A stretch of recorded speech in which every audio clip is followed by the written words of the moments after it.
Hey, welcome to the One Piece at a Time Distilling Institute with your host, the alchemist of Indiana's Black Forest, Alan Bishop.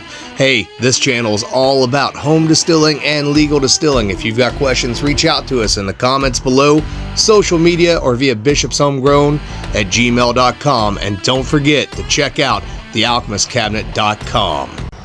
Hey guys, back again with another One Piece at a Time talking head video and answering your questions. Been getting a lot of good questions lately, and so I've been able to actually build up an archive of videos, which is really nice. So I don't know how soon this one will get out. And guys, if I haven't got to your question yet, just be patient, because you can only release so many videos a week without kind of overloading people. So I will get to them in time. Just give me a little time. So today, the first one we have here is from Timothy. So he says, "Hey Alan, first time caller, long time listener. I have two questions I would very much appreciate your input on. One, I've been watching with great interest your recent episodes regarding air injection into the pots. I agree with the principles. I have a 100-liter pot with 2 ports for electric elements. Do you think an all-grain mash would scorch if I added air to one of the ports while still using electric element in the other?" I'm going to go ahead and answer this one before I get into the next question. So, yes, I would be real cautious. I would not run elements with all grain regardless, right? If you could get away with doing that without scorching, the distillers that have agitators in their electric stills would be running all grain, but they don't, because you're still going to scorch. That's my honest observation and opinion. So I would not try to run all grain even with air agitation, because I think you're just asking for trouble, honestly, for better or worse. I know it kind of sucks, but the truth of the matter is, if you're going to use the Johnny 5 or an air sparge like that for your distillation to be able to do all grain, I would suggest actually just running on direct flame on propane or whatever. I would hate for you to scorch your elements and have to replace them, and I suspect that's exactly what's still going to happen, because those starch molecules are going to go right for that heat. And since your heat is actually elevated and the starch is going to be elevated at the same time, I think they're going to find one another pretty easily. So hopefully that answered that question. So we'll move on to number 2. So I was recently given 240 gallons of Concord grape wine from a local vineyard that didn't make the cut for bottling. Alcohol content of 3.5%.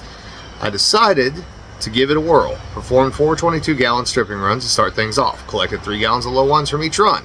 When I poured the jugs in the kettle for spirit run, I couldn't breathe.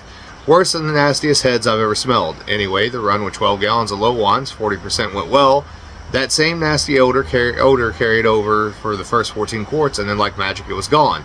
I saved 11 quarts of quality product at 156 proof, pot distilled with 4 rolls of copper and 3-inch column. It was a lot of work, and still trying to decide if I want to run the balance. What's in wine that literally takes your breath away when distilling? So what you have there is wine that has been treated with sulfates to prevent spoilage. So they do this a couple different times, usually once in the field when they're actually picking the grapes. They hit it with a small amount to prevent any spoilage, and then again during the actual winemaking process. And it will absolutely burn your eyes, mess up your sinuses, really burn your sinuses. That's why I tell people to stay away from distilling wines from the store and things like that, because they are going to be treated that way. I'm actually surprised that you got any of that to clean up at all, but good on you that you did get it to clean up, because quite often you can't get anything out of there.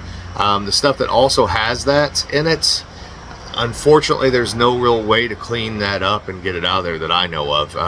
You can try treating it with some copper, but I doubt you're going to be able to get that pulled out of there, and I doubt it's worth saving. I'm curious how that actual Concord turned out for you as far as flavor goes and everything, because Concord can go like bubblicious double bubble chewing gum. Like, it can be, it's not my thing, but it might be interesting to run it up to a higher proof like what you've done here. Maybe treat it as a little bit more neutral. Maybe even taking it up to the 180 range might be kind of cool. Kind of a proto vodka of sorts from grapes would be really interesting. But I've distilled Concord a couple times as experiments, and both times did not go well for me. But yes, that burning that you're getting is that sulfate that's been added, the SO2H2S that gets added during the winemaking process in order to, again, prevent spoilage. So you'll run into the same thing with boxed wines as well. So try to stick away from that as much as what you possibly can.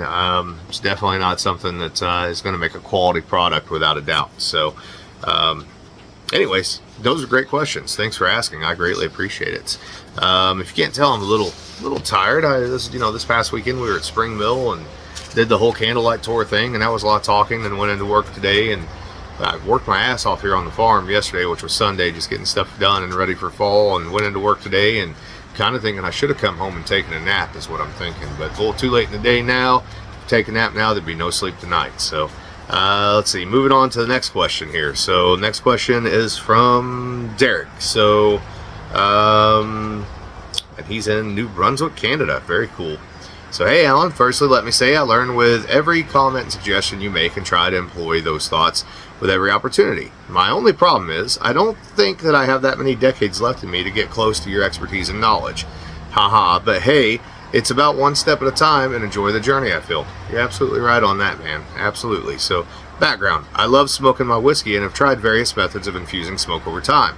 I don't mean smoking the glass at the bar just before you enjoy the nectar. I mean trying to get actual smoke, not just the smokiness from various grains, deep into the whiskey and keeping it there. Yes, I can get the smoke in there, but with the aromas being so volatile, it really just stays for a short time. Once I open a bottle and allow air infiltration, I'm on the clock for how long that will last in the bottle before it's too weak. At least that's my excuse for finishing the bottle so quickly. So question for you. For the volatile smoke oils to stick, I am led to believe, through some reading, that it needs protein chains to adhere to avoid the dissipation, but of course the distillate doesn't easily carry over too many ethanol-absorbed proteins. I was wondering on your thoughts of making a basic wash with bran, creating a protein wash, to then add to the stripping run low wines, and let steep before the spirit run just to overload the low wines, and hope to be able to carry more absorbed proteins over to the final product before smoke infusion, giving the foundations for it to properly infuse and bind. I know you're slam busy with so much on the go, so no worries if you simply can't get back anytime soon, but if it helps your time allowance, if you have any links for further readings, I'd be super pleased to be pointed in the right direction. All the very best indeed, Derek, New Brunswick, Canada. And yes, we've already had a morning frost.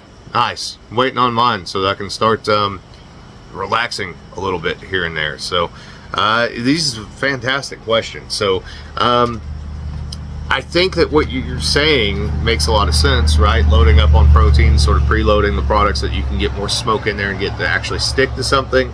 That makes sense to me in my head because, of course, obviously, in smoky malts, you know, the malt is a fairly high protein grain, enough so that you actually have to have a protein rest during the cooking part of the process in order to deal with that. So, and I never really would have thought of bran, but bran makes a lot of sense. I don't see why that wouldn't work and why that wouldn't stick a little bit better. I would suspect that it would. I know what you're saying about it being volatile and losing it very easily. And honestly, I'd never put that much thought to it. I don't guess.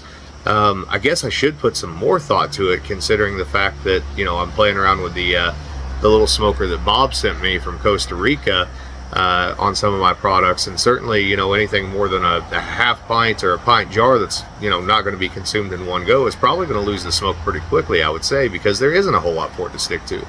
So bran does make a ton of sense, and ironically, I like the taste of bran. I actually have used bran in fermentations in the past, mostly sugar shines, as sort of a cap, and I like the flavor that it actually brings across in the distillation, that kind of earthiness. It's kind of, it gives some complexity to it. So using that to load up on the smoke, also increasing the flavor profile in general of whatever you're fermenting, sounds like it's on the right track. Otherwise, my thoughts lean in the direction of something like pechuga, where you're using something like a piece of meat in the still, right? Like a chicken breast, or, you know, in my case, I used a rabbit leg or something that you could, you know, that's a protein source there that you could even smoke of its own accord. And then because of the fats that are actually in that, once you distill, there should be plenty of stuff there to stick it to. But I mean, I don't know how many people are really willing to drink spirits that are infused with animal fats or proteins. I am. I love that pechuga that we did, and I'm actually working on a new one now that's based on foraging some wild ingredients here locally and some garden ingredients here around the farm and around the house. But that would be another thing that you could look at and potentially lean into. right? Just I don't. To me, I don't see any difference between that and fat washing a cocktail. It's the same thing, except I actually think that running it in the still is much more sanitary than fat washing a cocktail. So, fantastic questions. And if you play around with this, please let me know how this goes, because I'm very curious to see how it turns out for you.